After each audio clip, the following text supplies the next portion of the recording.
नमस्कार, मैं शालिनी और आप देख रहे हैं सबका संदेश। आइए बढ़ते हैं आज की बड़ी खबर की ओर। भाजपा ओबीसी मोर्चा का संभाग स्तरीय प्रबुद्ध जन सम्मान सम्मेलन दुर्ग के चौहान इंपीरियल में संपन्न किया गया। इस अवसर पर मंच पर थे संगठन महामंत्री पवन साय, विधानसभा अध्यक्ष डॉ.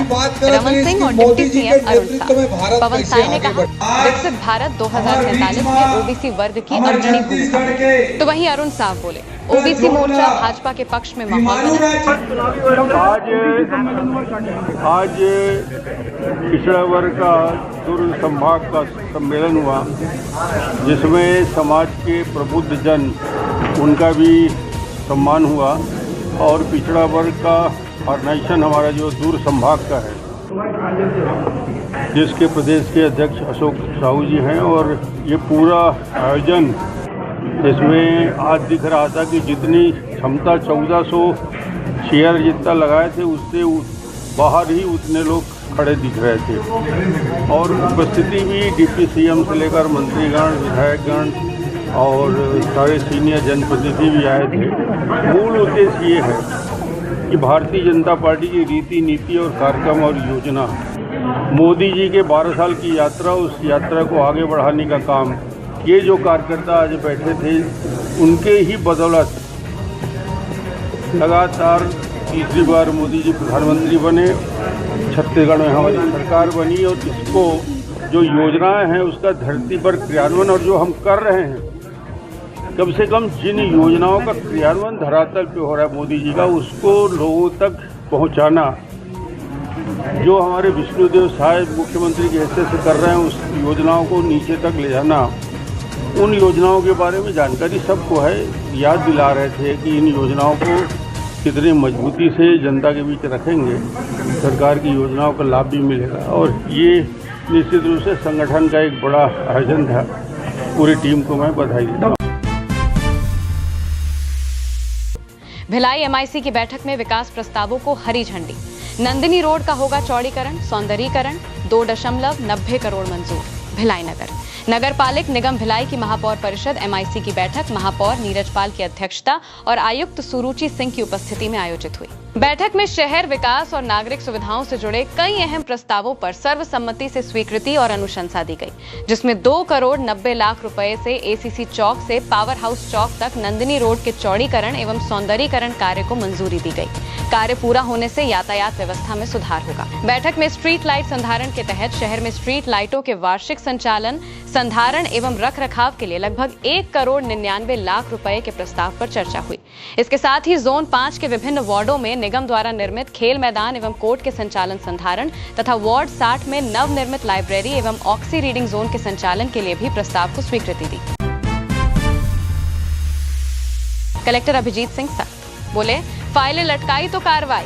31 जुलाई तक सारी ई फाइलें क्लोज करो। अगस्त से हर फाइल की होगी मॉनिटरिंग। अच्छा काम करने वालों को इनाम। और सुनिए, अब आधार अटेंडेंस से ही तय होगा वेतन। जन शिकायत 50 दिन से ज्यादा लटकी तो खैर नहीं।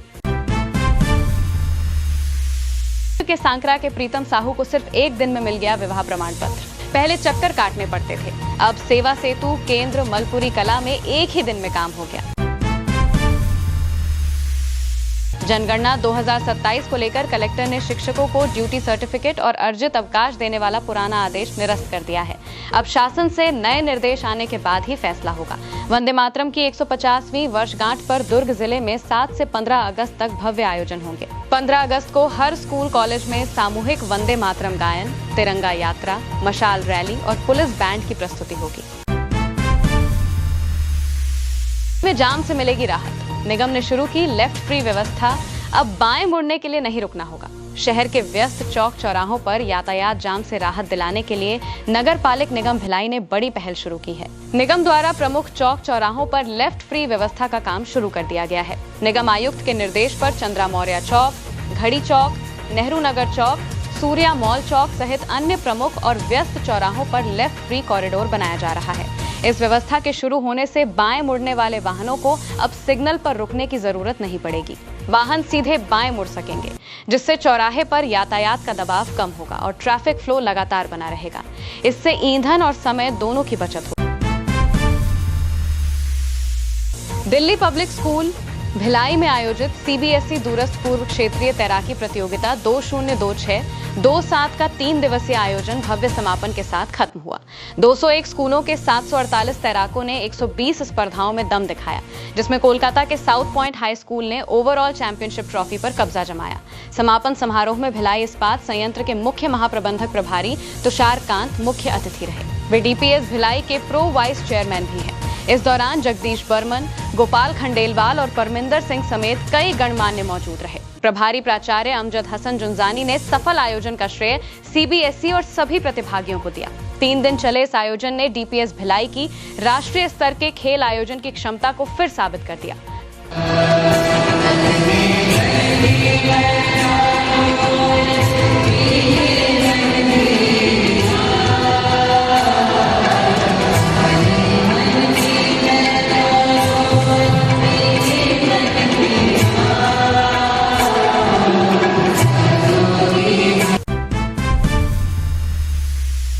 नौकरी के नाम पर 3.19 लाख की ठगी, आरोपी गिरफ्तार।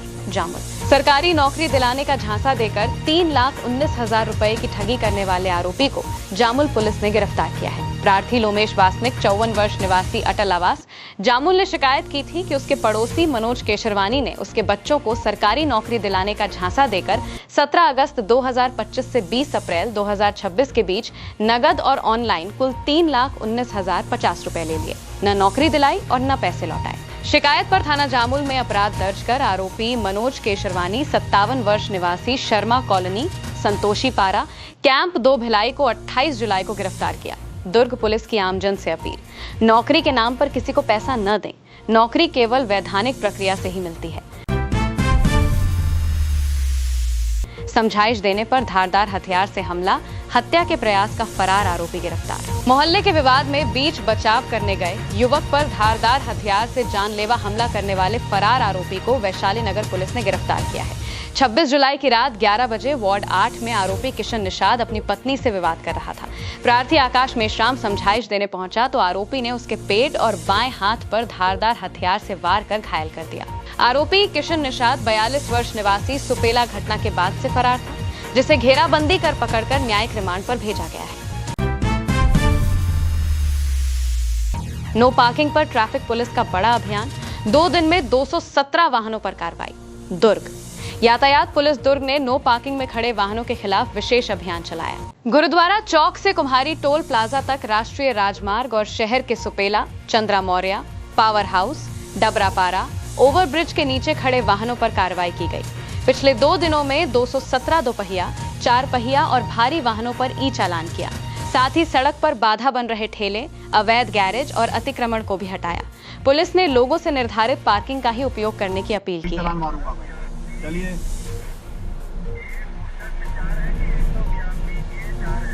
एक सेव वाले भैया, फोटो सफेद पट्टी के अंदर करो गाड़ी, ठेला हटाओ सफेद पट्टी के अंदर। अब रोज यहाँ पे चेकिंग चलेगा, रोज चालान होगा। मैं आपको आज पहली बार समझा दे रहा हूँ, अंदर करो सब।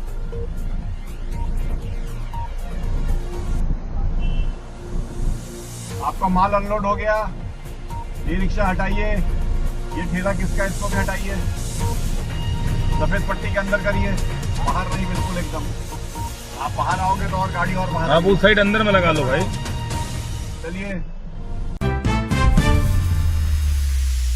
साइबर ठगी में म्यूल अकाउंट का खेल, भिलाई नगर पुलिस ने 26 खाता धारकों को दबोचा। साइबर ठगी में इस्तेमाल हो रहे म्यूल बैंक खातों पर भिलाई नगर पुलिस ने बड़ी कार्रवाई की है। पंजाब नेशनल बैंक के ऐसे 26 खातों की पहचान की गई जिनमें साइबर ठगी की रकम सीधे आई थी।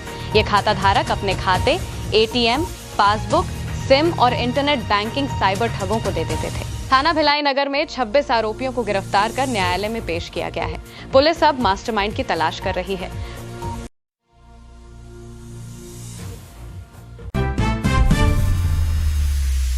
फार्म हाउस की सामग्री चुराने वाला सुपरवाइजर और बीएसपी से स्क्रैप चोरी करने वाले गिरफ्तार। 2 अलग अलग चोरी के मामलों में पुलिस ने कार्रवाई की। पहला मामला, धमदा थाना क्षेत्र से है, जहां फार्म हाउस निर्माण का सुपरवाइजर ही चोर निकला। प्रार्थी किशन सिंह यादव के ग्राम रौंदा स्थित फार्म हाउस से बची हुई सामग्री चुराकर घर में छिपा दी थी। आरोपी मनोज उर्फ मोनू यादव निवासी रौंदा से 9 tin sheet, 10 angle, 25 plastic pipe और 10 जीआई पाइप, कुल 40,000 मूल्य की सामग्री पुलिस ने बरामद की। दूसरा मामला भिलाई भट्टी थाना क्षेत्र से है, जहां भिलाई स्टील प्लांट में घुसकर 210 किलो स्क्रैप कॉपर, जिसकी कीमत तकरीबन 1,26,000 है, चोरी करने वाले गिरोह के 2 फरार आरोपी आकाश कुहीकर और प्रीतम उर्फ पंचू निषाद को पुलिस ने गिरफ्तार किया। मुख्य आरोपी नेमचंद यादव पहले ही जेल जा चुका है। तीनों को न्यायिक रिमांड पर भेजा गया। खबरों में अब तक के लिए बस इतना ही। फिर होगी आपसे मुलाकात, तब तक के लिए नमस्कार और देखते रहिए सबका संदेश। ऐसे ही लेटेस्ट अपडेट पाने के लिए हमारे चैनल को सब्सक्राइब करें और तुरंत नोटिफिकेशन पाने के लिए बेल आइकन प्रेस करना ना भूलें। यदि आप हमें फेसबुक या इंस्टाग्राम के माध्यम से देख रहे हैं तो हमारे पेज को फॉलो जरूर करें। धन्यवाद।